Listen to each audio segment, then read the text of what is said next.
Fala galera, beleza? Quem nunca se interessou pela Idade Média, né? Cavaleiros, dragões, castelos, época de ouro. Ou será que não? A gente sempre ouve falar das grandes batalhas, dos reis e rainhas. Mas e os detalhes bizarros, estranhos e até meio nojentos que rolavam nessa época? Preparem os seus miolos, porque hoje vamos mergulhar no lado obscuro da história. Esqueçam os banquetes e as músicas medievais, porque hoje a gente vai desvendar 5 fatos bizarros da Idade Média que você provavelmente nunca ouviu falar. Se você está pronto para essa viagem no tempo, já deixa o like, se inscreve no canal e bora lá! Se você acha que os tribunais de hoje em dia são confusos, imagine só na Idade Média. Esquece os advogados, as provas, os jurados. Resolver uma disputa judicial era basicamente decidir quem batia mais forte. Se você tinha uma treta com alguém, a solução era resolver na porrada, literalmente.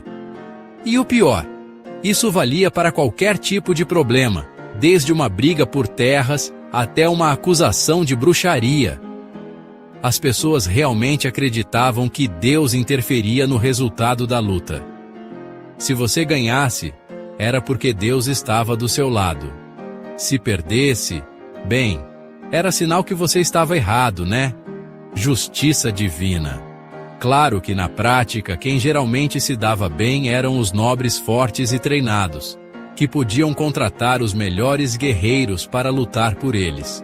Às vezes, quando o acusado era muito fraco ou não tinha ninguém para lutar por ele, a solução era apelar para o julgamento por ordalha. Em um dos métodos mais comuns, o acusado tinha que colocar a mão em água fervente ou segurar um ferro em brasa. Se a ferida cicatrizasse em alguns dias, era sinal de que Deus o considerava inocente. Caso contrário, bem, vocês já podem imaginar o final, né? Pois é, meus amigos.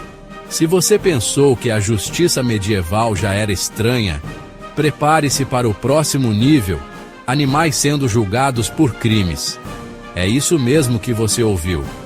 Vacas, porcos, ratos. Ninguém escapava da justiça naquela época, nem os bichinhos. E não pense que eram só uns tapinhas por mau comportamento, não. Estamos falando de julgamentos sérios, com direito a advogado, testemunhas e até mesmo sentenças de morte. Mas por que diabos alguém julgaria um animal? Bem, naquela época as pessoas acreditavam que os animais tinham consciência e eram capazes de agir com maldade premeditada. Então, se um animal matasse alguém, por exemplo, ele era considerado um assassino e precisava ser punido. Os julgamentos de animais eram relativamente comuns na Europa medieval, com registros de casos que aconteceram entre os séculos 13 e 18, e os crimes variavam bastante, desde porcos acusados de comer bebês até gafanhotos julgados por destruir plantações. Um dos casos mais famosos aconteceu na França, em 1457, quando um porco foi condenado à forca por ter atacado e matado uma criança. O porco foi preso, vestido com roupas humanas e enforcado em praça pública. Se fossem considerados culpados, podiam ser excomungados pela igreja, torturados ou até mesmo executados. É claro que, olhando em retrospecto, esses julgamentos parecem completamente absurdos. Mas eles nos mostram como a visão que as pessoas tinham do mundo era diferente naquela época. Capítulo 3.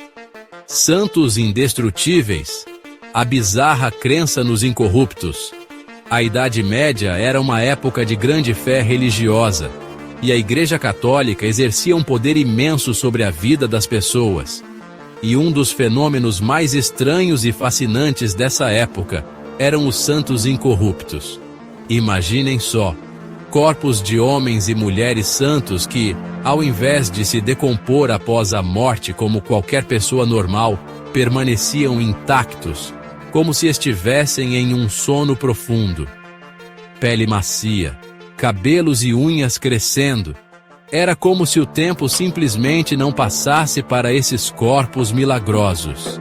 Esses santos incorruptos se tornavam verdadeiras celebridades, atraindo peregrinos de todos os cantos que vinham venerá-los em busca de cura para doenças, ou simplesmente para testemunhar o milagre com os próprios olhos. Mas qual a explicação para esse fenômeno? Milagre divino? Fraude elaborada? A verdade é que, na maioria dos casos, a incorruptibilidade era ajudada por alguns métodos, digamos, curiosos.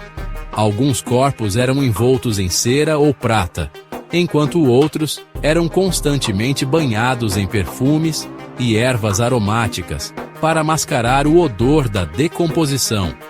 No final das contas, o resultado era o mesmo: um corpo preservado que alimentava a fé e a admiração das pessoas. Santa Catarina de Bolonha, por exemplo, é um dos casos mais famosos. Após sua morte, em 1463, seu corpo foi colocado em uma posição sentada dentro de uma caixa de vidro na Itália, onde permanece até hoje. Capítulo 4. Banho de sangue? A cura macabra da Idade Média.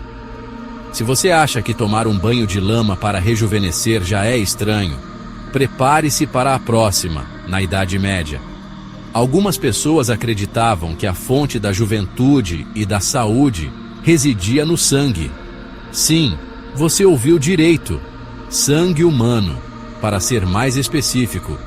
E não estamos falando de um ritual satânico obscuro, mas sim de uma prática médica, se é que podemos chamar assim, relativamente comum na época.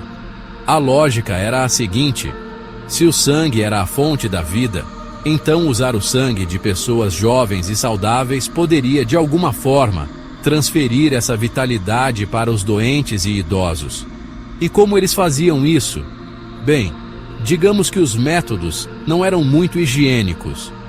Uma das práticas era beber o sangue diretamente da fonte, ou seja, de pessoas ainda vivas.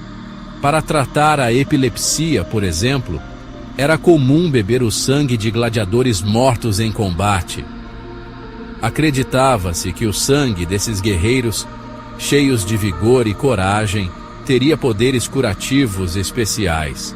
Felizmente, com o avanço da medicina, essa prática foi abandonada. Capítulo 5. Cavaleiros zumbis? As lendas medievais mais assustadoras. A Idade Média era uma época de trevas, guerras e muita superstição. E em meio a esse cenário sombrio, surgiram lendas aterrorizantes que até hoje gelam a espinha. Histórias de fantasmas, demônios e criaturas das trevas eram contadas em volta das fogueiras, garantindo pesadelos e noites mal dormidas. E uma das figuras mais intrigantes e assustadoras dessas histórias eram os cavaleiros zumbis. Sim, você ouviu direito. Guerreiros mortos-vivos que voltavam do além-túmulo para assombrar os vivos.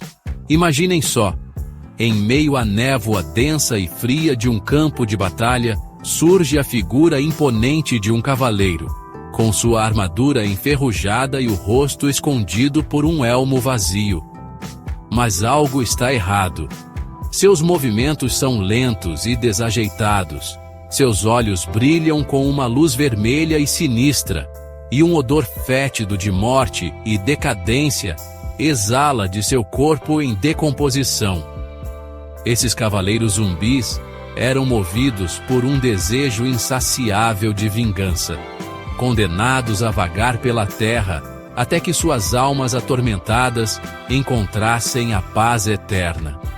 Alguns buscavam vingança contra aqueles que os mataram, enquanto outros protegiam lugares sagrados ou tesouros escondidos. Um dos casos mais famosos é o da caçada selvagem, uma procissão fantasmagórica de cavaleiros mortos liderados por um rei ou deus pagão que galopam pelos céus em uma caçada infernal, espalhando terror e morte por onde passam. E aí, pessoal? Gostaram de conhecer os segredos mais bizarros e nojentos da Idade Média? Deu pra ver que a vida naquela época não era só castelos e romances, né? Mas me contem aqui nos comentários qual desses fatos vocês acharam mais bizarro: o julgamento dos bichos, os banhos de sangue ou os cavaleiros zumbis? E não se esqueçam de se inscrever no canal e ativar as notificações para não perder nenhum dos nossos próximos vídeos. Valeu, galera!